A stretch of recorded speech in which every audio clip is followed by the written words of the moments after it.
नमस्कार, स्वागत बा आप सबके इन खबर के भोजपुरी चैनल पे। लोकसभा चुनाव और ये चुनाव से पहले ही बिहार की राजनीति में उथल पुथल का दौर चल रहल बाटे।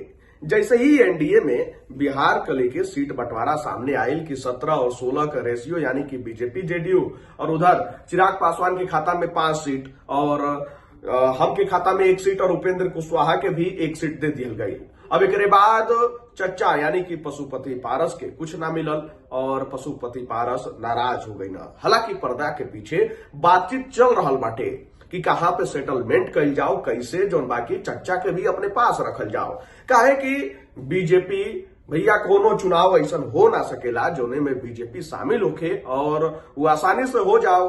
वो चुनाव से पहले संशय और राजनीतिक गलियारा में चर्चा का दौर तो जरूर चलेला और यही क्रम में अब चच्चा जौन बाकी मंत्रिमंडल से इस्तीफा दे देना, यानी कि अब जौन बाकी इस्तीफा देने के बाद अब दबाव वाली राजनीति कर रहल बाने। उधर आरजेडी बाह फैलाए स्वागत खातिर तैयार भी आ।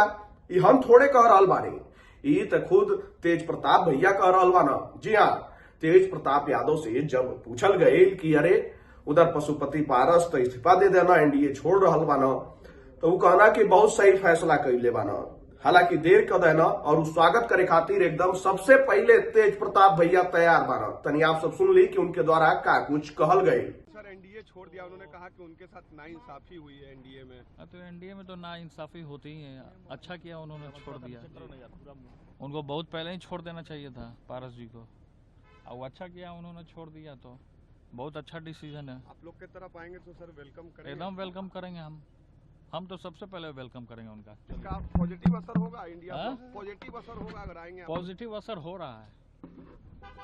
क्या तैयारी है सर? आप सब सुननी कि उनके द्वारा का कुछ कहल गई बाटी और कौना तरीका से कह रहल बाने कि भैया सबसे पहले स्वागत करे खातिर हम जाए।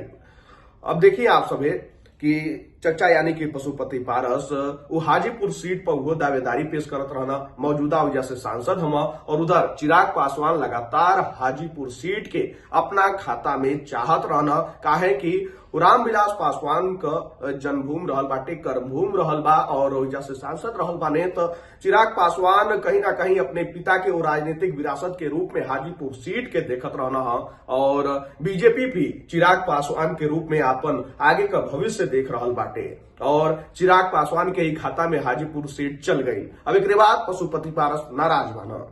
अब देखल जाओ कि बीजेपी का केंद्रीय नेतृत्व जोन बाटे ना, यानी कि मोदी और शाह का जो जोड़ी बाटे, कब के कोने तरफ से खींच ले आई और कब का बदल जाई केहू नहीं खे जानत। अब चच्चा पशुपति पारस के कौना तरीका से डील कल जाला ई तो वक्त बताई, या फिर चच्चा कहीं महागठबंधन यानी कि इंडिया गठबंधन आरजेडी के साथ न चल जाओ और उधर गईले पर आखिर फायदा का हुई, का नुकसान हुई, नफा नुकसान सब चच्चा देख रहल बाने। अब देखल जाओ कि का कुछ आगे का रणनीति तैयार हो रहल बा। खैर आप सबका का राय बा पर का चच्चा के करे के चाहिए, आप सब अपन राय कमेंट बॉक्सवा में जाके महाराज बतावल करी।